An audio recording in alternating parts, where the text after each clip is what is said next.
Hola, feliz tarde para todos. En esta oportunidad queremos darle las gracias por mantenernos conectados en estas sesiones académicas auspiciadas por la Sociedad Venezolana de Medicina Crítica. Ya para el día de hoy tendríamos la cuarta sesión académica de webinars con una invitada internacional eh, que nos hablará un poco de lo que son mitos, leyendas y retos de ECMO. En este caso tengo el honor de presentar a la doctora María Paz Fusés Cabane. La doctora María Paz es licenciada en medicina, graduada en el año de 1998 en la Universidad de Valencia. Realizó su formación como especialista en medicina crítica en el Hospital Universitario La Fe de Valencia. Tuvo sus estancias hospitalarias de formación en la asistencia mecánica en París durante los años 2006, 2008 y 2018 y en Berlín en el año 2010. Obtuvo un diplomado en el año 2013 al 2014 en ECMO, asistencia respiratoria y circulatoria en la Universidad de Savoie de París. En el 2006 hasta el 2019 funge sus funciones como coordinadora del equipo de asistencia mecánica del Hospital La Fe, coordinadora de la línea de trabajo de asistencia mecánica cardiocirculatoria en la Sociedad Española de Medicina Intensiva y Crítica y Unidad de Coronarios, adscrito a la CMCU desde el año 2011, directora del programa de asistencia cardiorrespiratoria del Servicio de Medicina Intensiva del Hospital de Bellvitge de Barcelona desde el año 2019. A- Actualmente es coordinadora de la ambulancia de transporte de adultos de alta complejidad del Hospital Universitario de Bellvitge del Sistema de Emergencias de Cataluña desde noviembre del año 2020, profesora colaboradora de la Universidad de Barcelona y directora del curso de asistencia mecánica a nivel local, regional, nacional e internacional. Es un gusto tenerla con nosotros, doctora María, y un agrado para todos acá en nuestro país de hablarnos un tema de relevancia como lo que es ECMO y para nosotros es un tema que vamos trabajando en función a elaborar programas para tratar de implementar este tipo de terapia o soporte a nuestros pacientes críticos. Quiero darle formalmente la bienvenida en nombre de la Sociedad Venezolana de Medicina Crítica.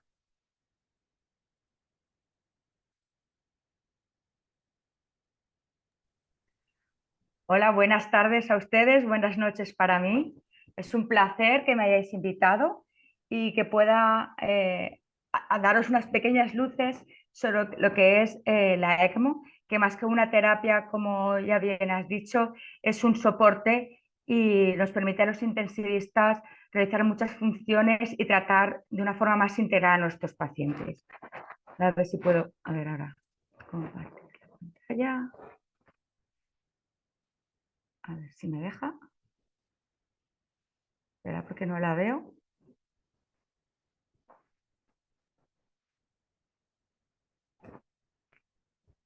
¿Me deja ahora compartir?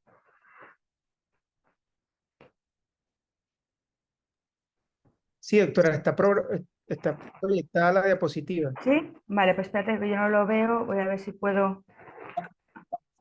Un momentito. Puedo verlo de otra forma. Voy a ver si. Un momento que pueda yo ver la pantalla yo, porque la programo con ustedes, pero yo no, ahora no me deja verla. Un momentito. ¿Y ahora? Tampoco. Pero, a ver, seguro que hay una forma de verlo.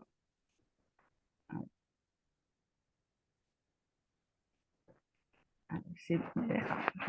Antes lo hemos intentado y ha salido todo bien. Y ahora, a ver, un momento, a ver si logro.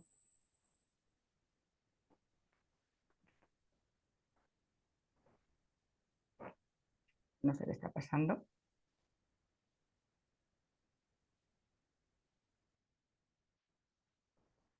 Voy a ver, intentar.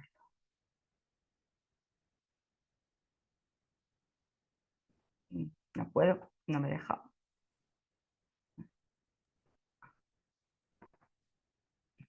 No me deja en estos momentos. No sé si dejar de compartir y volver a hacerlo. Disculpen, pero Dele, está bien, doctora. a ver si.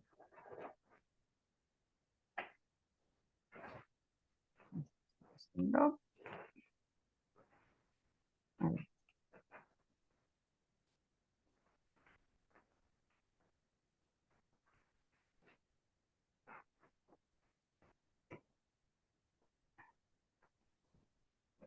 Es una cosa extraña. Vamos a ver. Ahora creo. ¿Ustedes es- lo ven? Sí, puede pasar las diapositivas. Vale. Mm, A ver, un momento. No, no me deja. Hagamos una cosa. Ujú. eh, Vamos a volver a compartir pantalla. Yo le voy a decir salir Vale, de pantalla completa y usted la vuelve a compartir. vale, dejo de compartir, ¿vale? Y vuelvo a Sí, compartir luego. Vale. Cuando usted me diga. sí, ya, de una vez, no hay problema. Vale. Vuelvo a compartir. Ajá, ya vemos la diapositiva. Vale, voy a ver si me deja pasar. Ahora sí. Creo que sí. ¿Ven el cambio? Sí, doctora, sí vemos el cambio. Vale, pues voy a empezar. Bueno, pues como bien ha dicho nuestro compañero, voy a intentar hablar de mitos, leyendas y retos en ECMO.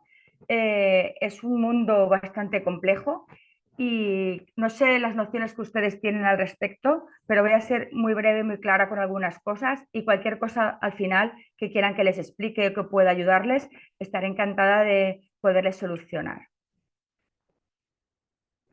Bueno, como introducción, no hace falta que lo sepan, pero la ECMO es un acrónimo, es Extracorporeal Membrane Oxygenation, y también podemos verle como ECLS, Extracorporeal Life Support. ¿Vale? Son ambas que son equiparables, aunque sí que es verdad que el ECLS se utiliza más como soporte circulatorio, pero ambas abreviaturas son indicación de un soporte mecánico, circulatorio o cardiorrespiratorio, como ahora veremos. La ECMO es un sistema de asistencia mecánica que va a proporcionarnos un soporte cardiopulmonar durante un periodo de días o semanas.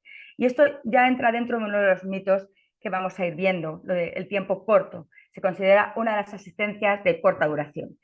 Y siempre se va a utilizar en unas indicaciones claras, con una insuficiencia cardíaca o respiratoria refractaria al tratamiento habitual, como puente o a la recuperación o al trasplante cardíaco o pulmonar, o incluso a veces cardiopulmonar, también a la toma de decisiones o a otro tipo de asistencia.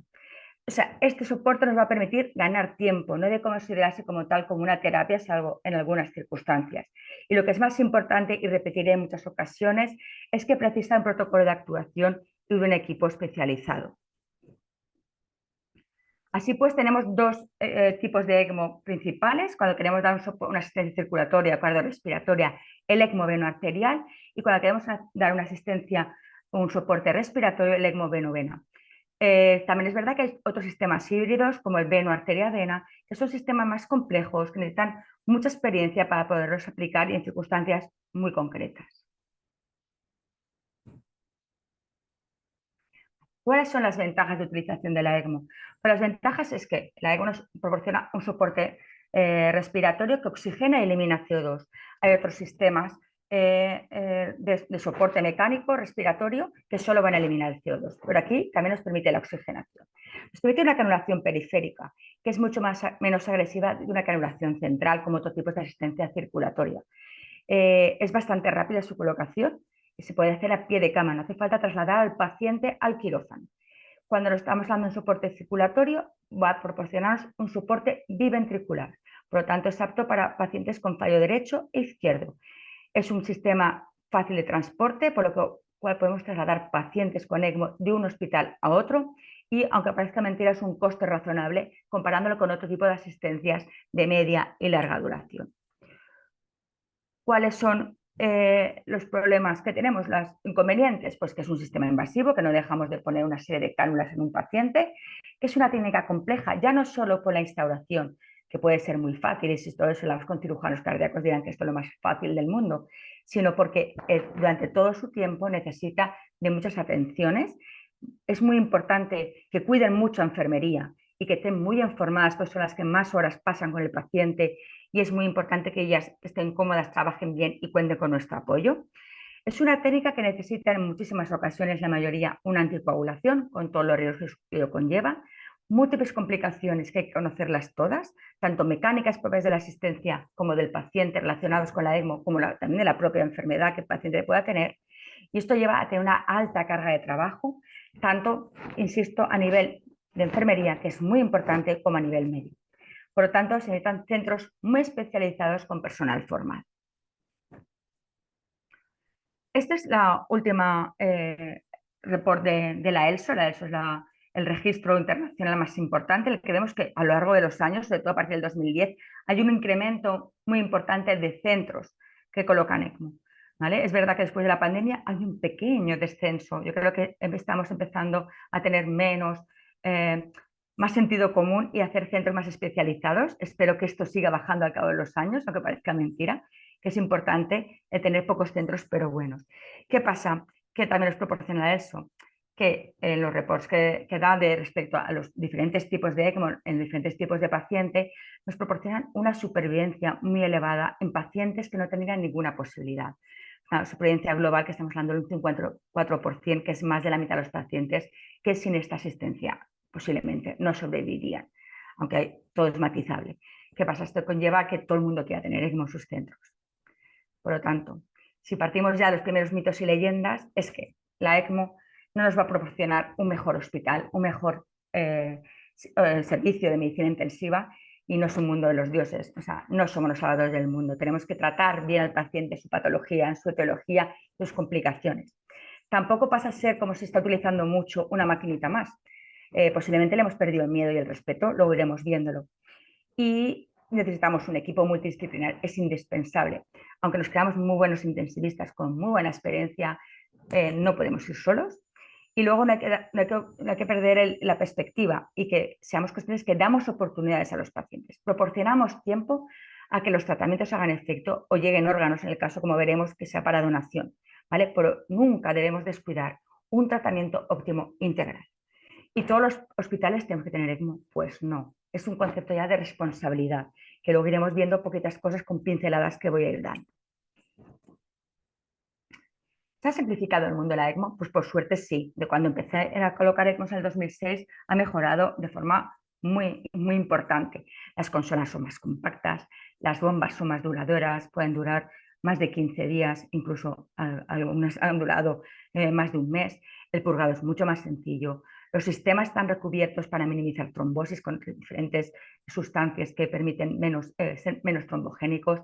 Tenemos más conocimiento del mundo ECMO, por lo tal esto hace que sea un poco más fácil. También están otras especialidades que intervienen en el tratamiento de complicaciones más familiarizadas con ECMO. Al principio decía, ¿qué es eso que estás poniendo? No tenían mucha idea.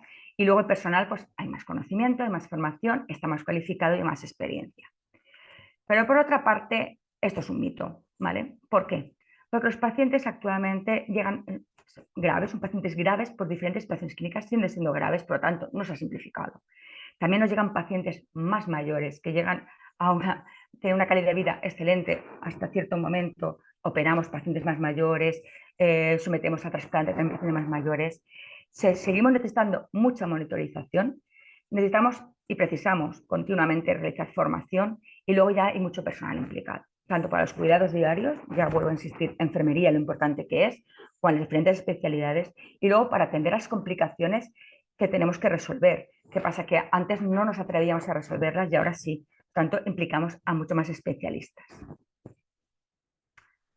¿Han mejorado las indicaciones? Pues por una parte sí, ¿vale? Podemos decir que hemos ampliado las indicaciones, como ahora veremos, y luego también podemos decir que hemos disminuido o modulado las contraindicaciones.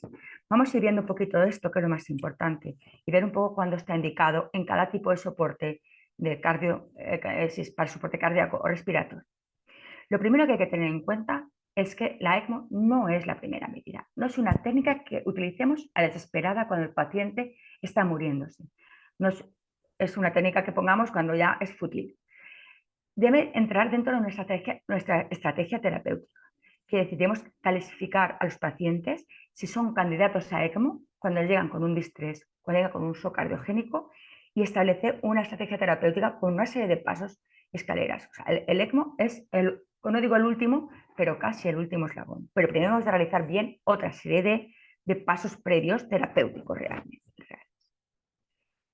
Ya lo he dicho, pero es importante que hagamos que la ECMO no es en sí un tratamiento, es un soporte y nos proporciona tiempo al paciente para que se recupere la disfunción miocárdica, en el caso que se pueda recuperar, la recuperación pulmonar, recuperación de otros órganos, porque a veces también se dañan, sobre todo en el shock cardiogénico, que recupere el riñón, que recupere el hígado, para llevarlo a una mejor situación para un trasplante o para otra cirugía, o que ganemos tiempo para que llegue un corazón cuando está esperando lista de espera de trasplante cardíaco, o de pulmón o pulmones están en lista de espera de trasplante pulmonar.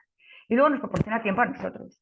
¿Para qué? Pues para, una, asentar las indicaciones claras. Cuando tenemos dudas, a veces lo ponemos, pero también hay que saber quitarlo. Y para hacer una estrategia terapéutica individualizada del paciente y ver si es candidato a trasplante, es candidato a otro tipo de asistencia o hacia dónde vamos con el paciente.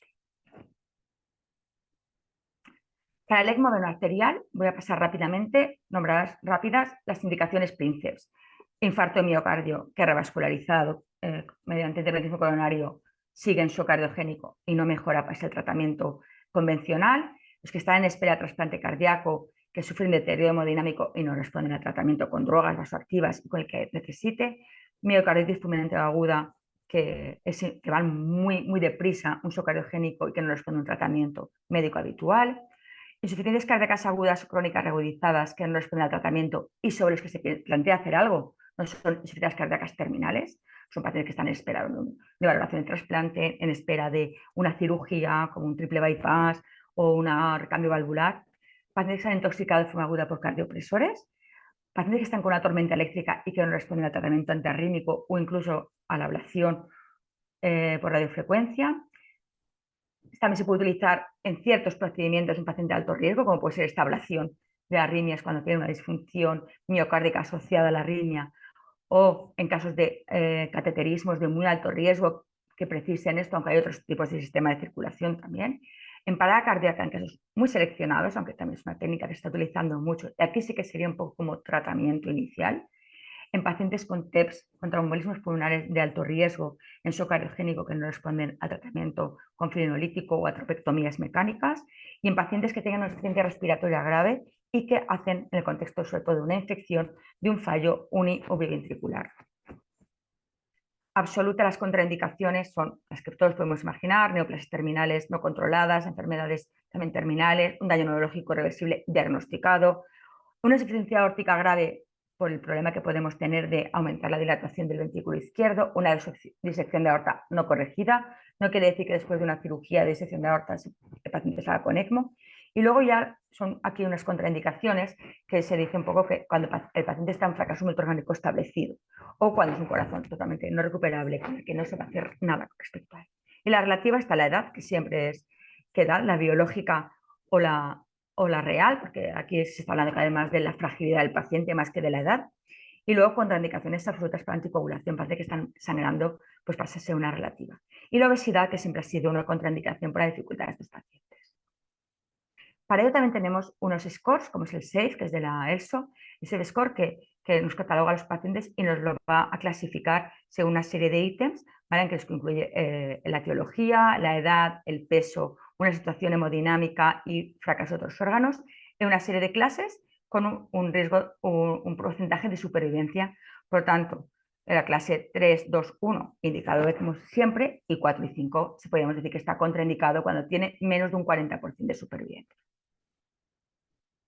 Respecto al soporte veno-vena, de ECMO vena-vena, casi siempre vamos a la recuperación del paciente. El Princeps es la neumonía, lo hemos vivido con la COVID. Vosotros no sé cómo lo habréis vivido, pero nosotros fue en Barcelona algo terrible. Es la indicación más importante con más porcentaje de pacientes, pero también con asma grave. Ahora mismo en mi hospital tengo uno que lo colocamos ayer con un asma grave rebelde a todo tratamiento que podéis imaginar. Traumatismos pulmonares también es importante, neumonitis por tóxicos como tuvimos hace un poco por inhalación de humo que no reaccionaba bien al tratamiento convencional, casos muy seleccionados de hipertensión pulmonar primaria, apoyo a ciertas técnicas, sobre todo a cirugía torácica o técnicas también de implantes de prótesis a nivel de tráquea, casos muy seleccionados de POC, tener en cuenta que el EPOC puede ser una contraindicación, casos muy seleccionados de sepsis, todo hay que individualizar mucho, y luego post-trasplante pulmonar cuando hay un problema durante el trasplante. Y luego, evidentemente, pacientes que están en lista de trasplante que necesitan este soporte para llegar a que le llegue el órgano que está esperando. La ELSO, ya lo había dicho mucho tiempo, pero con la COVID hizo este algoritmo que creo que es excelente, en el que te dice, cuando tengas una PO2 FIO2 menos de 150, haz una serie de acciones como polo en prono, que es lo que se ha demostrado que mejora el paciente, bloquealo a nivel neuromuscular y titula la PIP por una PIP adecuada, considera vasodilatadores inhalados y las maniobras de reclutamiento que están bastante controvertidas. Y después de haber hecho todo esto, mira a ver otra vez cómo está. Si la P2, PO2 está por debajo de 60 durante una serie de horas, 6 o 3 horas o menos de 50, colócalo, o una acidosis hipercámnica también. O pacientes que están bien oxigenados, pero el problema sobre todo es un problema ventilatorio y si no hay contraindicación hay que colocarla. Esas son las contraindicaciones clásicas, igual que las cardiológicas: fallo multiorgánico, un daño neurológico, neoplasia no controlada. No controlada, voy a decir, porque la controlada ya en los inmunodeprimidos empezamos a tener ya bastante experiencia en que algunos casos muy seleccionados van bien. Y luego aquí siempre era, algunos grupos lo consideraban como contraindicación absoluta y otro relativa, más de 7 días de ventilación mecánica agresiva con una FIO2 elevada y una presión plató de más de 30, y luego la edad, algunos grupos consideraban 60, otros 65, otros 70, no quedaba muy bien definido. Y luego las contraindicaciones también, de forma individualizada, la afectación pulmonar grave, contraindicación para anticoagular, que nosotros lo hemos desechado, y la obesidad mórbida como otra. Llega la COVID y en el 21 se especifican mucho más las contraindicaciones y son mucho más agresivas la ERSO, ¿vale? Ya 65 años es relativa, la absoluta considera edad avanzada, que lo dejan muy en el aire, pero lo que sí que me llama la atención de este artículo publicado por la ERSO es cómo consideran contraindicación absoluta a más de 10 días de ventilación mecánica con alguna comorbilidad, o sea, que antes no estaba considerado tan específico, ¿vale? Esto es muy importante que lo tengamos claro y que lo tengamos presente. También tenemos diferentes scores que nos pueden ayudar a ver qué posibilidades de supervivencia tenemos. Se realizan pre-ECMO y, claro, evidentemente, al menos cada servicio decir una cosa, pero nosotros, riesgo 1, 2 y 3, evidentemente, sí que colocamos la ECMO, pero con menos posibilidades, igual que el veno arterial de 40% de supervivencia, no lo colocamos. Porque no hay que olvidar que las ECMO son finitas y es mucho trabajo y mucha carga asistencial. Este es un artículo muy reciente que me encanta ponerlo, porque es el que nosotros seguimos actualmente para contraindicaciones de ECMO, sobre todo vena-vena, en el que incluyen como relativas los más de 7 días, la edad más de 70, no sé, cosas, pero sobre todo incluye un montón de scores, ya propios de la ECMO como también el paciente crítico. Y más de 3 contraindicaciones relativas se convierte en contraindicación absoluta. Así pues, hay límites, ventilación premecánica, con todo lo que os he dicho. Pues bueno, yo creo que 7 días, si hay unas condiciones de ventilatorias con presiones platos muy altas y FIO2 más del 90%, podemos considerarlo. Con el COVID, lo que os he dicho respecto a si hay comorbilidades asociadas, 10 días es el límite. Pero, ¿qué dejamos ahora? Pues bueno, que hay que individualizar. Yo creo que es muy importante individualizar, sobre todo pacientes con que estén más de 10 días, que sean candidatos a trasplante pulmonar, porque queda esa oportunidad. En la COVID nosotros hemos tenido pacientes con 6 meses con ECMO y se han llegado a trasplantar. Y les pusimos la ECMO tras 15 días de ventilación mecánica invasiva. ECMO precoz, siempre oiréis decir, hay que colocar el ECMO precoz. El ECMO sobre todo en venovena y arteria, pero precoz. ¿Qué es precoz? Más de 7 días, más de 10 días, más de 15 días. Y sobre todo hay que pensar cómo ha estado el paciente hasta que nosotros hemos pensado en ECMO. Si ha estado bien, si ha estado en winning de respirador, si ha estado estable hemodinámicamente, que nos tenemos que plantear qué lo ha llevado al empeoramiento agudo y cuál es la etiología, si tiene solución, ¿vale? Y luego siempre cuando el paciente tenga posibilidad de trasplantar, se puede poner la ECMO como puente a la decisión si es candidato o no a trasplante. Hay una cosa que también nos hemos planteado con la ECMO en nuestro servicio, es que siempre se consideran los días para los scores de ventilación mecánica invasiva pre-ECMO, ¿vale? Pero nosotros en un estudio que hemos publicado recientemente hemos visto que también influyen los pacientes que han llevado no invasiva, ¿vale? Conjunto con la edad y con el lactato, pueden ser parámetros que tengan que tener en cuenta en los scores. Y el RESPECT score no lo tiene en cuenta, pero hay otros scores como el PRESERVE y el PRESET score que ya empiezan a tener lo que es el lactato también como un ítem importante de pronóstico. ¿Cuál es también otra cosa importante respecto a la edad? Pues bueno, la contraindicación por edad depende mucho de la presión asistencial. Cuando estábamos en plena pandemia, en la primera ola aquí en España, que fue en marzo del 2020, más de 60 años no colocábamos a ninguno, ¿vale? Era imposible poder atender a todos los pacientes que precisarían ECMO. Aunque es una contraindicación relativa, nunca hay que olvidar que es un factor muy importante pronóstico y que se ha visto, como en esta gráfica que se muestra en este estudio, que la supervivencia, ¿vale? Disminuye mucho cuando más de 70 años y hay un mal pronóstico en pacientes a partir de 57 años. Por lo tanto, hay que individualizar mucho en la etiología de insuficiencia respiratoria. Y en el shock cardiogénico también hay que individualizar, porque a veces tenemos la edad como 65 años, porque es el límite para el trasplante cardíaco. Pero hay pacientes ahora que están con 65 años, no digo mejor que yo, porque sería tirarme un poco piedras sobre mí, pero están en muy buena calidad de vida, con muy buena situación, que un infarto les ha llevado a esta situación de shock cardiogénico irreversible y que podemos plantearnos en hacer un trasplante que sea más mayores o incluso plantearles un tipo de asistencia de larga duración. Por lo tanto, ante todo esto, en pacientes añosos, queremos de tener en nuestros centros un protocolo claro, individualizar mucho y también hacer un protocolo de adecuación y limitación del esfuerzo terapéutico. Quiere decir que podemos colocar, ir decidiendo si el paciente tenemos que continuar con la terapia o simplemente retirarla y que el paciente fallezca o pacientes que son donantes de otros órganos. ¿Qué pasa respecto a la obesidad? Respecto a la obesidad se ha publicado muchísimo, sobre todo porque en la COVID tuvimos pacientes muy obesos que precisaron de ECMO cuando nunca lo hubiéramos puesto en la primera ola. No pusimos a ningún obeso con un IMC más de 40, pero después hemos tenido pacientes muy obesos que han sobrevivido.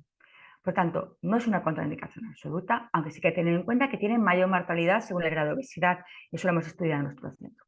¿Y cuáles son las dificultades que tenemos con los obesos? Bueno, que cuesta más de canular, no es de suponer, a veces hay que hacer canulaciones abiertas y luego tiene más posibilidades de infección, pero ya no solo de la ECMO, sino de cualquier, enfermedad infecciosa nosocomial que pueda coger y como cualquier paciente crítico, no solo porque lleve ECMO, hay un difícil winning de ventilación mecánica. Y luego no hay que olvidar que estos pacientes, pese a que tengan 30 años y son obesidades mórbidas, solo vamos a tener como puente de recuperación porque nunca van a ir a trasplante. Entonces eso hay que tenerlo claro y ver si no recupera, tomar decisiones de adecuar el tratamiento. ¿Qué pasa con las infecciones pre-ECMO? Había sido una causa, una de las contraindicaciones en su momento iniciales. Bueno, a veces puede ser esta la causa de la descompensación respiratoria en pacientes que estaban estables. Por tanto, no debe considerarse una contraindicación absoluta. Y hay que individualizar y ver si esta infección ha provocado fracaso en más órganos. Porque si no la ha provocado, si solo sigue teniendo a nivel respiratorio, pues a lo mejor hay que tirar hacia adelante y colocar la ECMO. ¿Vale? Pero sin olvidar que una antibioterapia óptima y dirigida el germen que haya producido la infección. Y luego hemos de plantearnos si en cada una como VV, si hay un shock séptico, si colocamos VV, VA, VV, bueno, a lo mejor inicialmente se queda en un soporte respiratorio, se puede intentar con VV, tratar con drogas, esperar, ver cómo evoluciona ese shock con antibioterapia correcta, que es el tratamiento real y el soporte, y ver si no evoluciona, ya pasarlo, si hay una disfunción miocárdica grave, necesita drogas muy altas, pasarlo a un veno arterial. ¿Qué hemos aprendido del tiempo? Es asistencia de corta duración, la ECMO, pues yo creo que ya no. En la enseñanza del COVID es que no estamos acostumbrados a ECMO tan prolongados. Ya les he comentado que hemos tenido gente con más de 6 meses.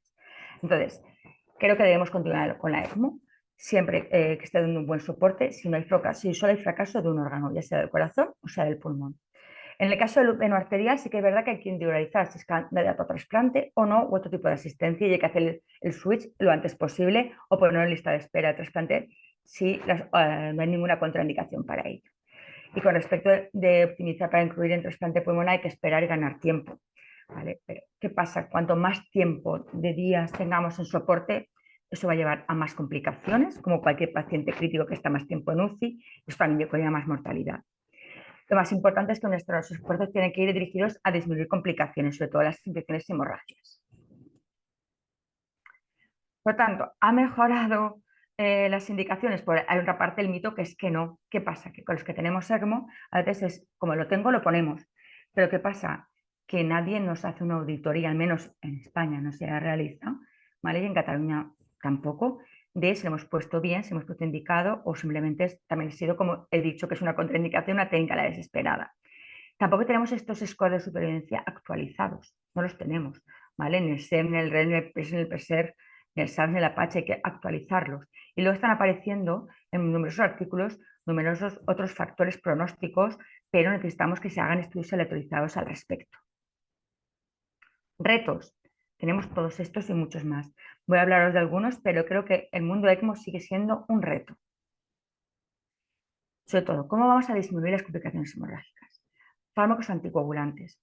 Necesitamos anticoagulantes seguros que sean fáciles de monitorizar, reversibles y baratos, algo actualmente imposible. ¿Vale? Parece ser que los inhibidores directos de la trombina puede ser que sea la primera opción, pero actualmente lo que más se utiliza es heparina sódica en perfusión continua.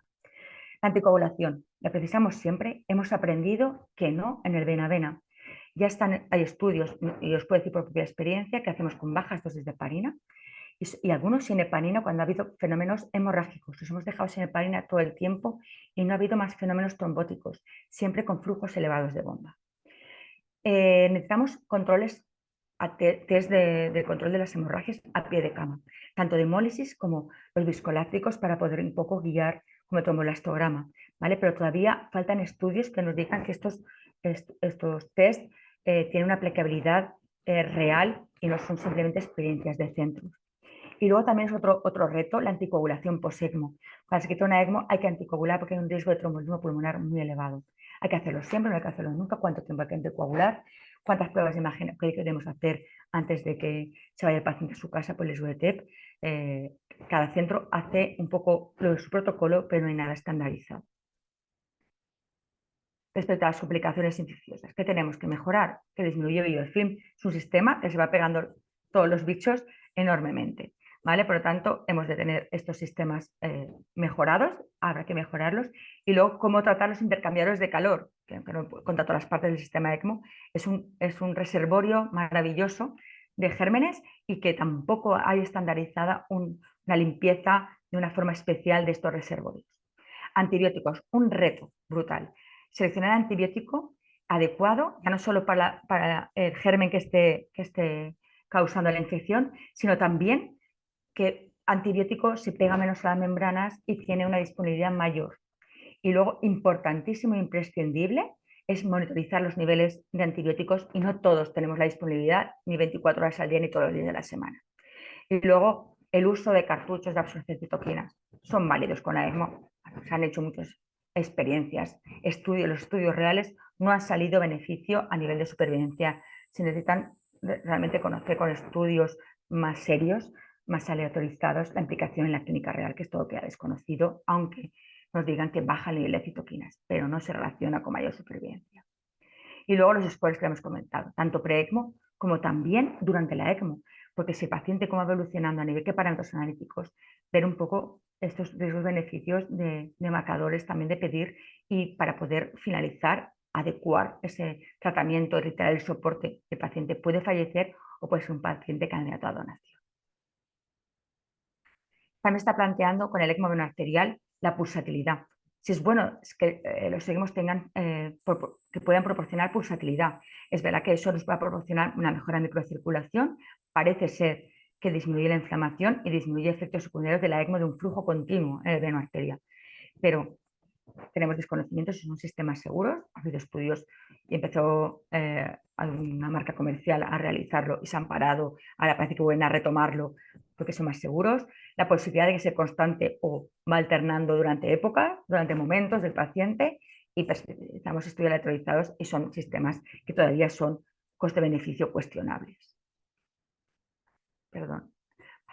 Una cosa importante de una arteria es la descarga del ventrículo izquierdo. Es una de las complicaciones más frecuentes y muchas veces hay que hacer profilaxis, quiere decir, hemos de ya tenerlo planeado pre-ECMO o hay que hacerlo durante la ECMO y cuándo realizarlo.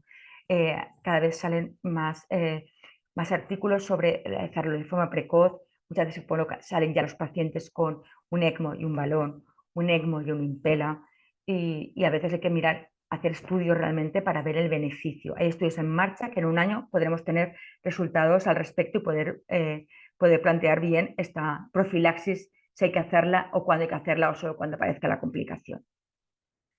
El Awake ECMO es un reto brutal, quiere decir tener al paciente despierto con la ECMO. Esto nos va a permitir evitar efectos secundarios de la intubación, la ventilación mecánica invasiva y de la sedación, reducir infecciones nosocomiales, sobre todo neumonía asociada a la ventilación mecánica, ya barotrauma, virotrauma, todo lo relacionado con la ventilación mecánica, y luego disminuir la sedación, lo que permite menos miopatía, mayor movilidad y mejor recuperación. En el ECMO de una arteria hemos de intentarlo tener los pacientes despiertos y extubados en las primeras 48 horas. No siempre es posible, pero en muchos casos es factible y podemos realizarlo. Y siempre que se puede hay que hacerlo. No hay que tener en cuenta que para los distreses no es la terapia de primera línea el Awake ECMO. Hay que tenerlo en pacientes muy concretos. Y respecto al ECMO VV y VA, en pretrasplante deberíamos intentarlo para minimizar estas infecciones y que tengan que salir de lista de espera. ¿Qué pasa con... Ay, perdón, es que lo estoy yendo al revés. Sí, perdón. Ahora, ¿qué pasa con el Awake? Bueno, hemos de seleccionar muchos pacientes. Pacientes aquellos que tengan alto riesgo de infección, que hemos dicho pretrasplante, inmunodeprimidos, o que tengan riesgo barotrauma tras ventilación mecánica invasiva prolongada. Son pacientes que tienen más riesgo, por lo tanto también puede ser un paciente que podemos plantear. Importantísimo que tengan solo fracaso pulmonar, en el caso, estamos hablando de Awake VV, ¿vale? Porque si tiene fracaso cardíaco vamos a claudicar. Tiene que tener un muy buen estado nutricional, buen estado muscular y sobre todo psicológico. ¿Por qué? Porque el manejo respiratorio es muy complejo, el paciente despierto, porque la sedación óptima, ese grado de sedación que necesita para estar tranquilo y que nos arranque el ritmo es importante. Hay que mantener una actividad espontánea para evitar atelectasias y el manejo de CO2 con el mezclador de aire de la ECMO a veces es complejo. Ojo con las maniobras de balsar si está muy despierto porque disminuye el flujo y podemos tener complicaciones. Y lo que os decía, el subgas, mantenerlo óptimo es muy, muy difícil y hay que tener una fisioterapia muy intensa. Y hay que tener en cuenta que de un 50 a un 60% de los pacientes que intentamos colocar el ECMO despierto sin pasar por ventilación mecánica o quitándose precoz, fracasan. Y sobre todo fracasan por delirio. Por lo tanto, es muy importante el tratamiento del delirio. A ver, ahora, ECMO en parada. Es asumible y todos los centros que tenemos ECMO tenemos que tener un programa de ECMO en parada. Bueno, yo creo que no se ha visto está muy de moda la ECMO y todo el mundo quiere tener ECMO y lo tiene que tener. Pero la verdad que lo que es el gobierno tiene que plantear si la educación ciudadana a la RCP y el uso del DEA y tener muchos DEAs, muchos desfibriladores automáticos para la sociedad en la calle, es más rentable que poner un programa de ECMO en parada. Y luego empezamos a veces por la extrahospitalaria y cuando la ECMO intrahospitalaria no la tenemos bien asentada. Por tanto, hay que lograrla y hay que tener tiempos muy buenos y supervivencias muy buenas. Ya aún estamos ahí pendientes, al menos en nuestro país.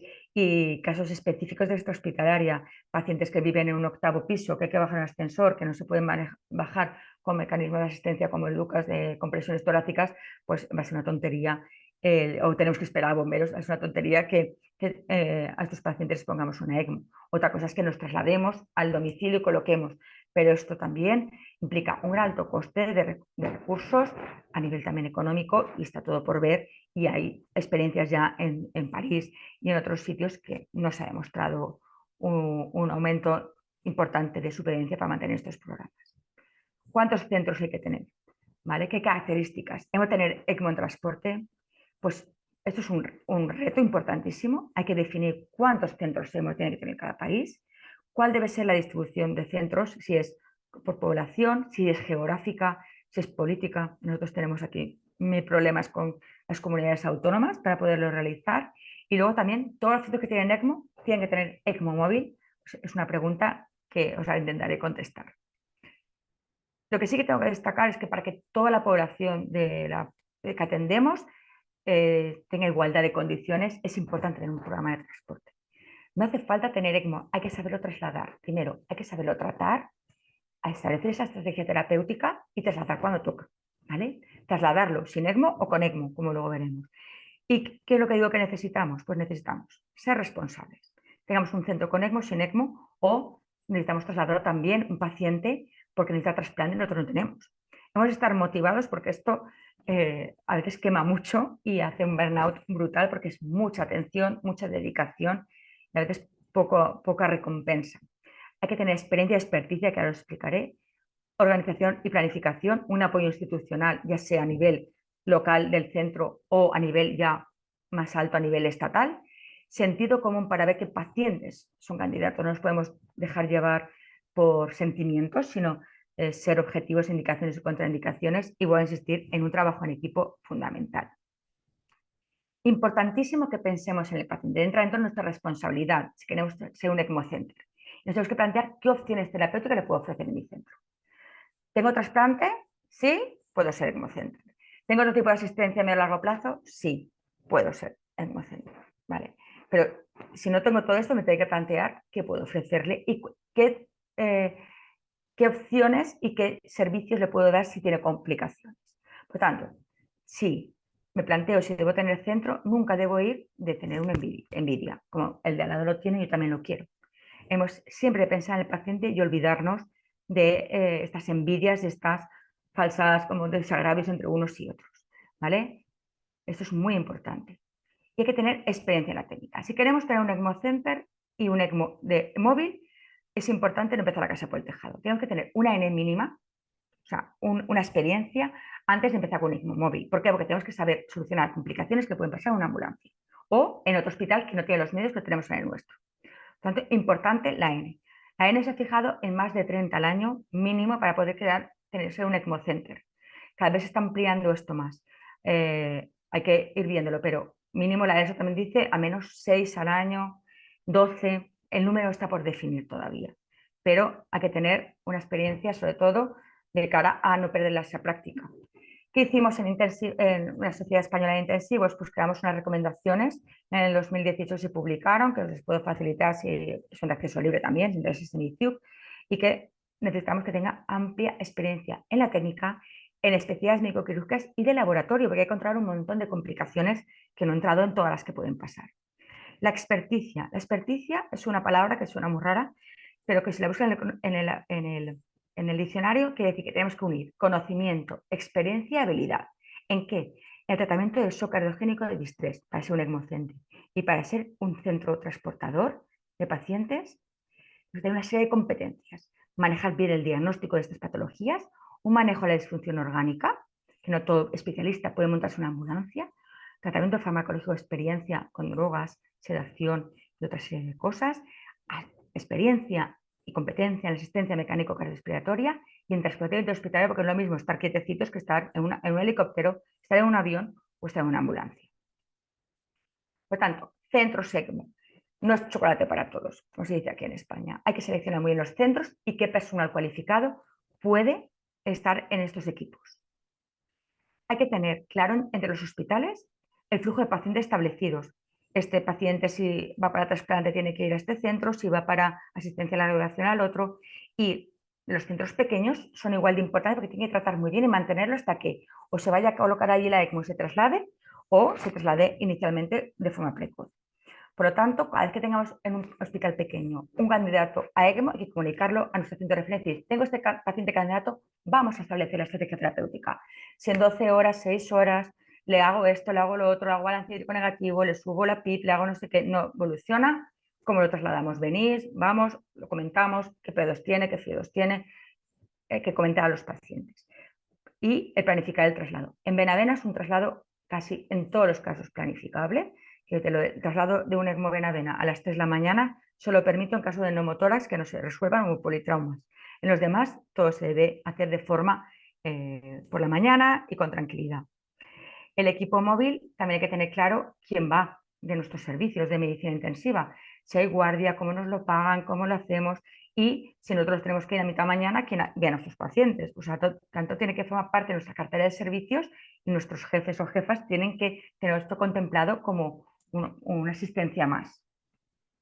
¿Qué servicios implicados están en el equipo móvil? ¿Quién va? Yo recomiendo que siempre vayáis con un cirujano cardíaco o vascular porque pueden haber muchas complicaciones a nivel de la colocación, a nivel vascular y yo a menos como intensivista no tengo esa formación para poder ahí abrir, reparar una arteria o una vena. ¿Vale? Es muy importante que tengamos un protocolo bien hecho y siempre llevar todo el material porque vamos a un sitio que no sabemos qué van a tener y qué van a tener disponible. El hospital emisor, el que tiene el paciente que va a ser trasladado o que se le va a colocar allí la ECMO, que hacer una información adecuada a la familia. Es decir, van a venir a valorar poner la ECMO, pero no quiere decir que se le vaya a poner. Se va a poner un soporte que no quiere decir que le vaya a salvar la vida, sino que vamos a ganar tiempo. No se tiene que dar falsas esperanzas. Y también nos tienen que ayudar con preparación material para el implante y del paciente también, pues cómo lleva las vías, dónde las lleva, qué antibióticos ponerle, sí que ponerle.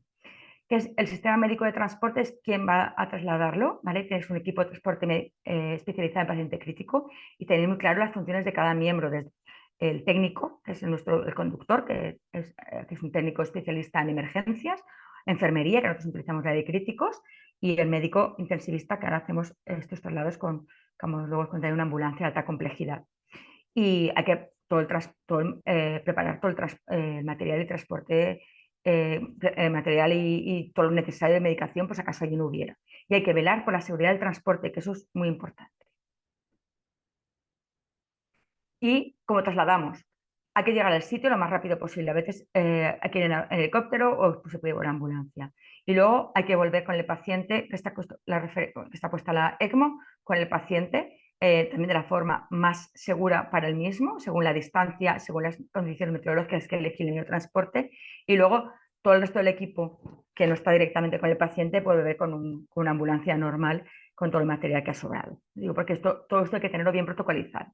Que sepáis que escribimos en el 2022 unas recomendaciones para el transporte, que ahí hay checklist de todo para poderos facilitar si queréis empezar un transporte de ECMO. Y luego otros retos son equipos de shock, equipos de TEP, equipos de distrés. Todo va caminado a crear equipos de respuesta rápida, que se ha visto con el shock cardiogénico, que es un estudio del 2021 y hay muchísimos estudios actualmente que te dicen que cuanto antes intervengas con un equipo de shock multidisciplinar, mejora la supervivencia. Y en el TEP pasa lo mismo, ¿vale? Es muy importante tomar decisiones conjuntas en qué momento poner la ECMO y quiénes no. Y el distrés queda todavía por definir. Así pues, para terminar ya y no cansaros demasiado, el mundo ECMO sigue siendo un mundo de retos pese a que llevamos muchos años tratándolo. Cada día que tenemos una ECMO es un reto que hay que intentar solucionar. No es una maquinita más, ya lo he dicho, es una máquina que tiene mucho respeto. Hay que colocarla en pacientes con indicaciones y contraindicaciones siempre dentro de un algoritmo terapéutico.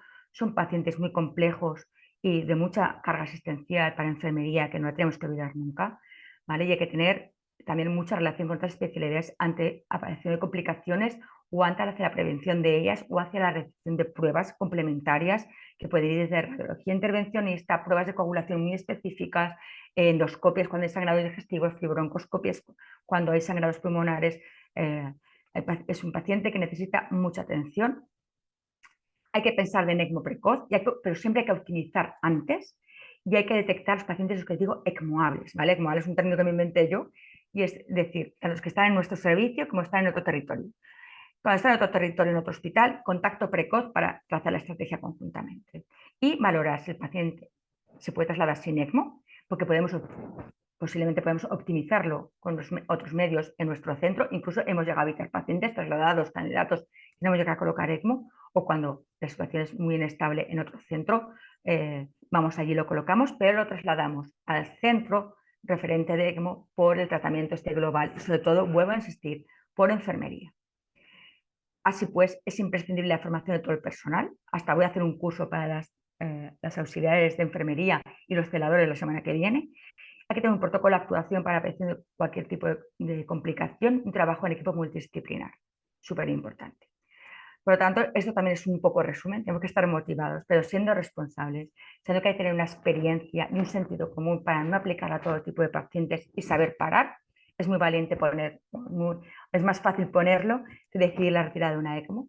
Tenemos que tener un apoyo institucional, tanto a nivel estatal como a nivel local. Nos tienen que apoyar como una cartera de servicios. Hemos de organizarnos muy bien y trabajar en equipo. El trabajo en equipo en mi servicio ha sido fundamental durante la pandemia. No os lo he colocado por no hacerlo muy largo, pero colocamos unos 95 pacientes ECMO COVID y fue labor de todo un equipo trabajando. Esta es la ambulancia que os digo que está en mi hospital, que trasladamos a pacientes, no solo con ECMO, sino cualquier paciente complejo, traslado interhospitalario. Y lo que os decía, este es el título de esta conferencia o como que de charla que os he dado. Yo creo que mitos y leyendas van a seguir apareciendo, pero sobre todo lo que tenemos delante los intensistas son muchos retos, muchas cosas por descubrir, muchos estudios autorizados para realizar para demostrar mucho la eficacia. Muchas gracias y quedo a vuestra disposición para lo que lo necesitéis. Muy agradecido por su presentación, doctora María. De verdad, excelente presentación con unos conocimientos de excelencia y compartiendo con nosotros lo que son sus experiencias en un tema tan controvertido y a la vez como muchos retos por delante como que es el ECMO y sobre todo en nuestro país donde básicamente estamos incursionando, ya elaborando programas para el inicio de la terapia o soporte con ECMO en diferentes instituciones. Quiero solicitar al panel de participantes si hay algún tipo de pregunta a la doctora, están abiertas. Tengo una pregunta por acá ¿Mm? donde solicitan su experiencia en la interacción con pacientes de ECMO que permiten sistemas de exploración extracorpórea como hemofiltración o hemodiafiltración continua. Vale, los pacientes con ECMO necesitan casi en un 30% terapias de reemplazo renal. Y realmente las casas comerciales te van a decir que a nivel de- de seguridad por ellos te dirán que pongas otro catéter para la colocación, pero en la práctica son pacientes que están muy canulados, nosotros no tenemos accesos venosos y lo colocamos en línea con la ECMO. Hay multitud de formas que colocarlo. Lo digo porque a veces hay que tenerla más cómoda. Todas tienen sus pros y sus contras, que hay que conocerlas. En Valencia la poníamos post-membrana y en Belviche, sin embargo, la ponemos todo pre. Y todo tiene sus pros y sus contras de que saber, hay que conocer bien. Es, es seguro. No he visto nunca ninguna embolia pulmonar, embolia aérea por colocar el sistema unido a la ECMO y creo que en algunos casos, sobre todo en los cardiogénicos, pacientes que están muy hipotensos, el impulso con la bomba, con la ECMO nos facilita mucho la depuración. Eh, es verdad que hay que controlar muy bien, precolocar el hemofiltro, lo que es el balance hídrico del paciente, que es una forma de optimizarlo, pero evidentemente hay que colocar de forma precoz porque cuando empecé con la ECMO, los pacientes al final acaban súper edematizados de todo el volumen y de la falta de proteínas porque no nutríamos adecuadamente y utilizamos mucho más hemofiltro y ahora pues lo que os digo, acaban casi un 30% de pacientes. Sí. Otra pregunta que tenemos por acá, doctora. ¿Ha sido su experiencia del ECMO más el uso de Impela como soporte ventricular en los pacientes con shock cardiogénico? A ver, mi experiencia con Impela es corta, no os lo voy a engañar, ¿vale? Estamos empezando también en mi hospital a ponerla. El Impela da el flujo que da, no vamos a engañarnos. Cuando empezamos con el Impela 2,5, que ahora ya está retirado del mercado o están en proceso de retirada, ese era solo para intervencionismo coronario. El Impela 5, el 5CP y los posteriores que están saliendo, sí que en el shock inicial sí que nos van a aportar. Pero nunca olvidemos que hay pacientes que están también con insuficiencia respiratoria, sobre todo secundaria, por agudo de pulmón, que no oxigenamos con el Impela. Eh, y bueno, lo que más experiencia tengo es en combinar el ECMO y el Impela como disminución de la dilatación ventricular, como mecanismo de descarga ventricular izquierda por el aumento de la poscarga que produce la ECMO per se. ¿Vale? El problema que también tenemos con los impelas es problemas isquémicos y de sangrado, isquémicos a nivel local de la pierna y a nivel de sangrado, que hemos tenido bastantes. Sí, muy interesante ese punto, sobre todo los sangrados y este tipo de alternativa de soporte ventricular. Tenemos otra pregunta de acá de los participantes que habla de alternativas de anticoagulación en ECMO para pacientes con contraindicación a las heparinas. Eh, Venovena, déjalo sin heparina y ponle flujos muy altos. Se puede realizar. Hay unos estudios alemanes buenísimos que no lo he puesto por alargar, en el que ya se está viendo que no hay más fenómenos trombóticos, ni más cambios de sistemas, ni nada. Y ponerle solo heparina de bajo peso molecular a nivel profiláctico. ¿Vale? Para el venoarteria tenemos un problema, porque estos pacientes sí que pueden hacer isquemia, pueden hacer trombos a nivel cardíaco y es un problema no poderoso anticoagular. Dosis más pequeñas sí, pero es verdad que en pacientes se está viendo más, en vez de poner heparina sódica, el ponerles anticoagulantes como la vivalirudina, ahí me saldrá el nombre, el argatroban, ¿vale? Son fármacos que son inhibidores de atromina que se están utilizando de forma más, pero si están contraindicada la anticoagulación por sangrados activos, es parar la heparina. Y de hecho, en venoarteria, se puede, como los sistemas están recubiertos de ciertas sustancias que evitan la trombogenicidad, que hay muchos tipos de sustancias, ¿vale? Incluso bueno, lo que se hace es que las primeras horas tras una cirugía, si el paciente sale o trasplante cardíaco o de una cirugía que sale con ECMO, manténlo con flujos altos y sin heparina y vigílalo. Y teóricamente no pasa nada, ¿vale? Pero realmente solo los venovenas se ha demostrado que podemos tenerlo sin anticoagulación siempre. No sé si he respondido muy bien. Sí, muy claro, doctora. Aquí tenemos otra pregunta que dice, cuando combinan el Impela con el ECMO, ¿cómo planifican el retiro del soporte? También es controvertido, ¿vale? Porque, claro, la ECMO es un soporte un poco mayor que el Impela, entonces a veces dices, bueno, pues retiro la ECMO que es más agresiva y dejo el Impela, ¿vale? Es una opción y hay que, de forma individualizada y conforme lo que más esté familiarizado el equipo. Sí que es verdad que muchas veces hay que mirar también las complicaciones de cada técnica que se está teniendo. Lo que os decía, si el punto de inserción del Impela está creando problemas a nivel local vascular, quítalo y déjalo con ECMO y después desescala, o viceversa, ¿vale? Si la ECMO es la que está sangrando, pues quita la ECMO y deja el Impela. Hay que individualizar totalmente, no se puede generalizar. No hacemos estudios multicéntricos y menos aleatorizados de qué quitar primero. Sí que es verdad que si requiere poca asistencia o menos asistencia y no requiere un soporte respiratorio conjuntamente, se puede quitar la ECMO primero y luego dejar solo el Impela y esperar que evolucione correctamente. Sería una buena opción. Sí. Muchas veces cuando tenemos un paciente conectado a ECMO, sobre todo esos primeros días donde es la fase más aguda, siempre hacemos prevención neurológica, prevención cardiovascular, o tratamos de dar soporte cardiovascular en caso del veno arterial, y también tenemos que proteger los riñones y muchas veces el hígado. ¿Cómo ha sido su experiencia, sobre todo cuando ese paciente está conectado a ECMO y se nos presenta, por ejemplo, una insuficiencia hepática? ¿Cómo ha sido su manejo en estos pacientes? Difícil, no os voy a engañar. La insuficiencia hepática a veces hay que ver la causa que la está provocando. Si es por isquemia, porque ha sido un shock cardiogénico que ha provocado isquemia a nivel hepático en el contexto del shock, eh, hay que, eh, hay que esperar y ver que evolucione correctamente. Incluso no nos planteamos ningún otro tipo de terapia asociada. Si es por toxicidad, que muchas veces pasa por fármacos, quitar todos los fármacos hepatotóxicos y intentar ver cómo evoluciona. La insuficiencia hepática marca muchas veces criterios de no buena evolución. Hicimos un estudio en el Hospital La Fe en el que veíamos que cuando empezaba la insuficiencia hepática con aumento de transaminases, aumento de bilirrubina, los pacientes tenían una alta mortalidad. Era lo que os decía de a lo mejor estos scores intra tratamiento que no están descritos, que esto sería una de las cosas que a lo mejor la terapia está siendo fútil o la terapia, el soporte está siendo fútil y el paciente está evolucionando mal. Sí.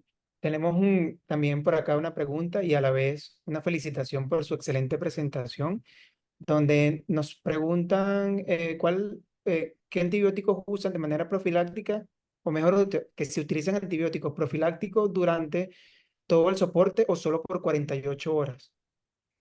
Pues os tengo que decir que ya no utilizamos nunca, nunca, aunque nunca no existe en medicina, casi nunca, la profilaxis antibiótica. Al principio, os digo, en el 2006 lo teníamos durante toda la terapia con profilaxis antibiótica. Ahora no.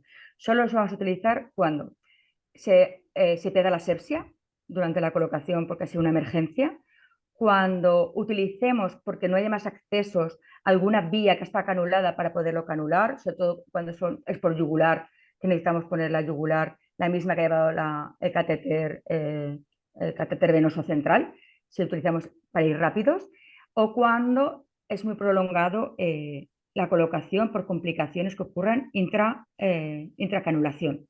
¿Vale? De forma sistemática no lo realizamos.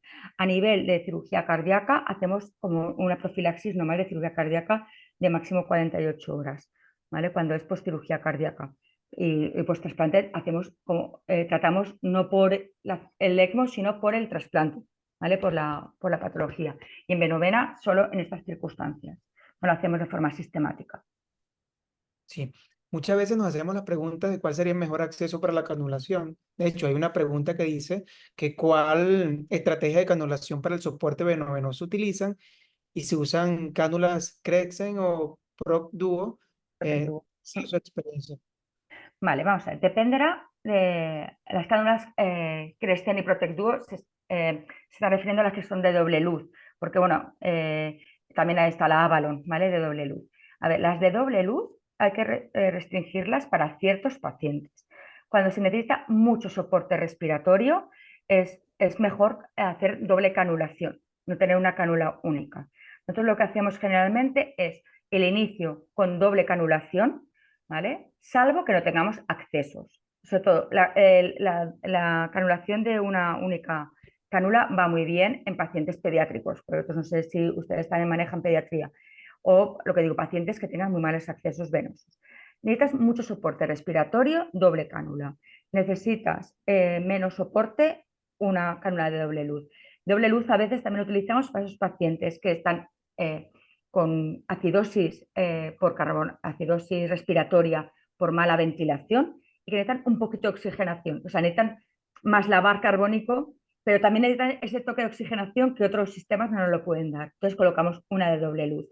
Con respecto a la Protect Duo, sí que es verdad que, por ejemplo, yo me fui a la FE hace 5 años, ya estoy en Belviche, pues ahora la he empezado a utilizar muchísimo en la FE la Protect Duo, pero sobre todo seleccionando muy bien los pacientes, es una cánula que hay que ponerla bajo con radioscopia y es sobre todo para soporte derecho, ¿vale? Y también en algunos casos para respiratorio, pero hay que verlo.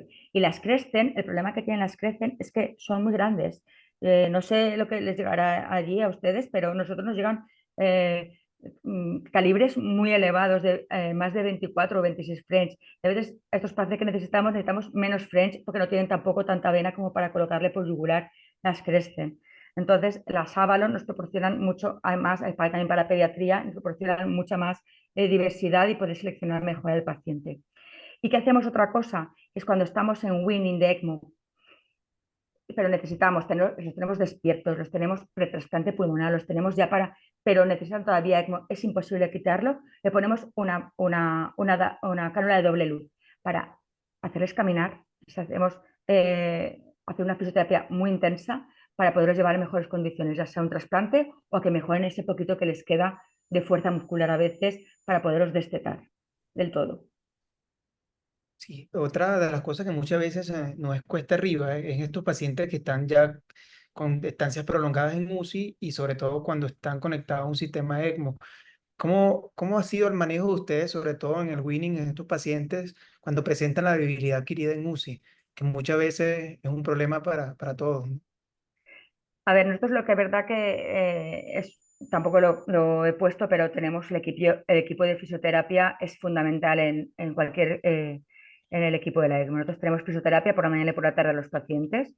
Eh, Intentamos tenerlos con la mínima sedación posible e intentamos quitar el relajante muscular nada más se pueda. En el veno arteria lo quitamos isofacto y en el venovena en cuanto nos lo permita. Y una fisioterapia muy precoz, incluso con electroestimulación, con parches de electroestimulación, con movilidad de piernas y brazos por sistemas automáticos que les hacen. Y el winning resulta a veces muy difícil y es muy largo. Yo os puedo contar la experiencia de mis primeros ECMOs de novena en el Hospital La Fe. Es algo que algunos los desconectamos, limitamos, cuando ahora no hubiera desconectado en la vida porque sí que hubieran salido a largo plazo. Digo porque lo que se ha planteado como algo de corta duración ya no es tan corta, es media y larga duración. Y lo que hay que tener es paciencia. El distrés, si estamos hablando de distrés, se cura con tiempo. Así es. Ya casi para finalizar, tenemos una última pregunta, doctora, que nos habla de cuál es el porcentaje de las traqueostomías en su hospital, sobre todo en los soportes ECMO venovenosos. Hay dos tendencias. En mi hospital es un porcentaje alto, ¿vale? Porque si a partir de la primera semana, 15 días, nosotros no hemos conseguido destetar de la ECMO, vamos a traqueotomía. En las neumonías por COVID, todos acaban con traqueotomía. Y los que no acabaron con traqueotomía fue lo que se pudieron destetar rápidamente de la ECMO y eran por pacientes con complicaciones puntuales no propias del distrés, un hemotórax, algo muy puntual. Son patologías reversibles con un fácil tratamiento, un tratamiento más rápido que un distrés por una infección. El porcentaje es elevado, no hay que negarlo, es elevado. ¿Qué tenemos? No os lo he contado, pero tenemos muchas veces con los pacientes con ECMO, y sobre todo cuando colocamos femoroyugular, hay un hiperaflujo bronquial que provoca mucho sangrado. Entonces, ¿qué hacemos? Una estrategia para hacer la traqueotomía.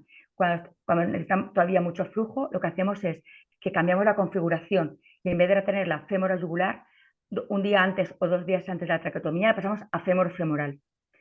Hacemos un cambio a fémoro femoral por dos cosas, para evitar ese mayor hiperaflujo que se disminuye y luego también para con la traqueotomía empezar ya winning precoz y mucha mayor movilidad de la parte superior, que empiecen a trabajar mucho con ellos, con el manejo de secreciones y tenerlo lo antes posible despiertos. Bueno, doctora, de verdad quiero darle una vez más el agradecimiento por tomar un poco de su tiempo y compartir sus experiencias y conocimientos de este tema.